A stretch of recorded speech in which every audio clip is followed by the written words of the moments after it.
Hey everybody, guess what? I get an opening theme song! Yes! Is that the theme song from Portal Holocaust? What the f***?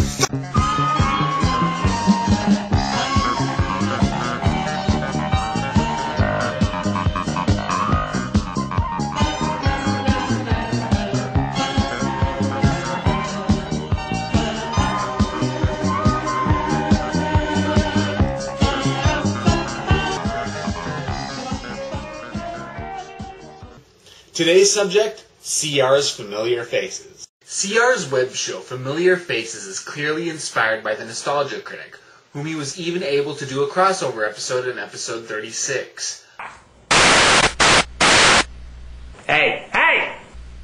Hey! Mr. Wilson? Hey! Oh! This is CR! Ignore that man behind the newspaper! It's not working, CR. Ah, poop. Well, I'm just glad to see that you got my little gift. Thought there was something funny about that fruit basket. But he thankfully never really becomes a Nostalgia Critic ripoff. They both have very different styles, different brands of humor, and the critic usually is more negative, while CR prefers positive reviews.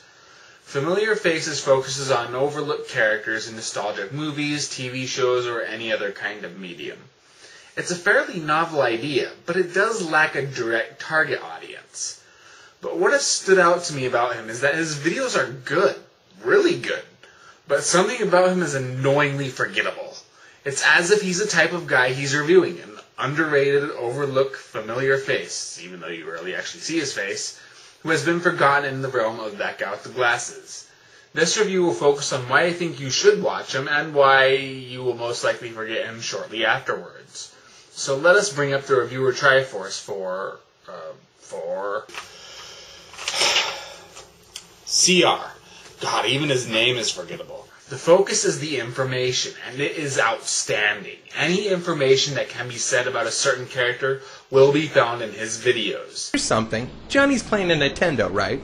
But Quirk was only released on the Game Boy, so he can't possibly be jumping out of the screen. So the show's also a liar. He goes into detail of the character's conception, the character's backstory, the character in relation to the show, the character's impact on the show, and even the character's legacy, if there is one. It is, albeit indirectly, a review on the character's worth, and even more indirectly, he'll briefly review whatever the character appeared in. Let's start with his first appearance. Incidentally, Gigan couldn't have picked a worse movie to make his debut. Godzilla vs. Gigan, or Godzilla on Monster Island, is pegged by most Godzilla fans as one of the worst movies in the series.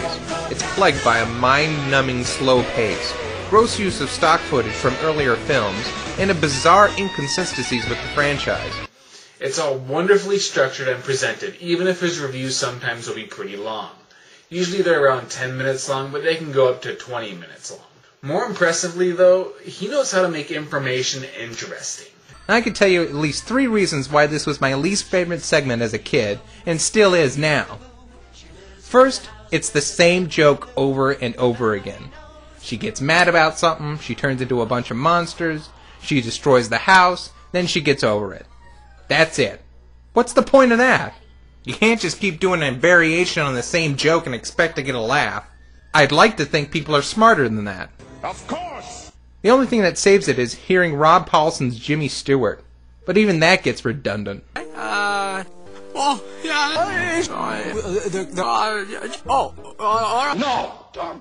The humor isn't there to drive his reviews, but it is there to spice them up. He relies on amusing lines, hilarious but superfluous skits. Imagine if you fell through a portal and you met these guys. Oh wow, I'm in Videoland, and look at all these great characters like... And... Kevin, better not be playing that foolish game. well, not after today. And plenty of references to other reviewers, especially the Nostalgia Critic. It's nicely spaced, but is mostly there to make the information easier to swallow. The same can be said of the technicals. The video and audio are crisp, and the editing is even better, with even a few fancy effects. So he fights off a couple monsters.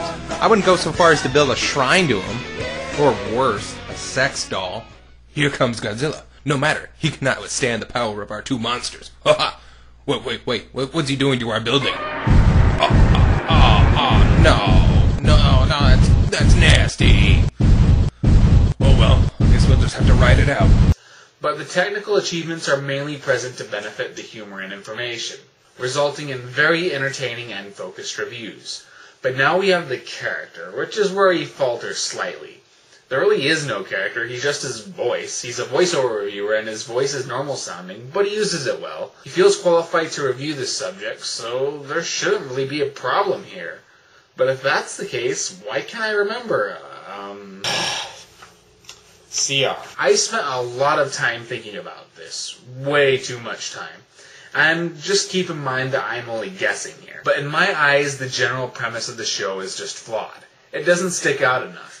He's very like the movie preview critic in terms of structure and even style, but the movie preview critic is memorable because we all watch movies. Therefore, we can make a connection to his reviews. We know what he's talking about.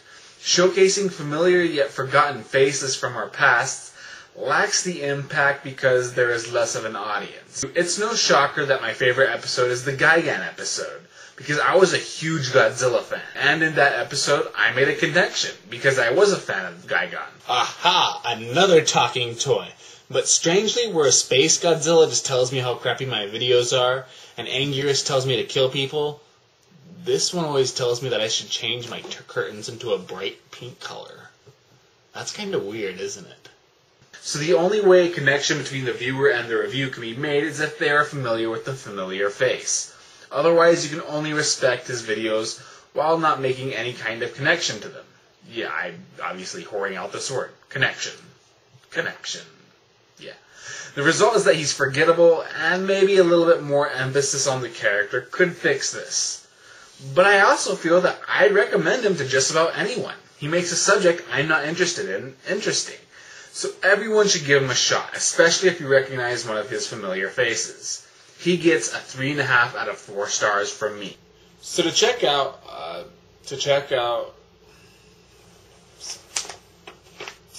CR's Familiar Faces show, just look in the links in my description. If you want to watch his other shows, just look under Team That Guy with the Glasses on thatguywiththeglasses.com. Hopefully you will actually remember who he is by the time you start looking.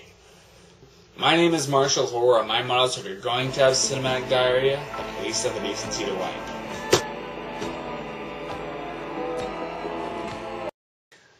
Anguirus, stop being a silly goose. I think a makeover would totally suit your physique. Kill your family, kill your family, kill your family, kill your family, kill your family.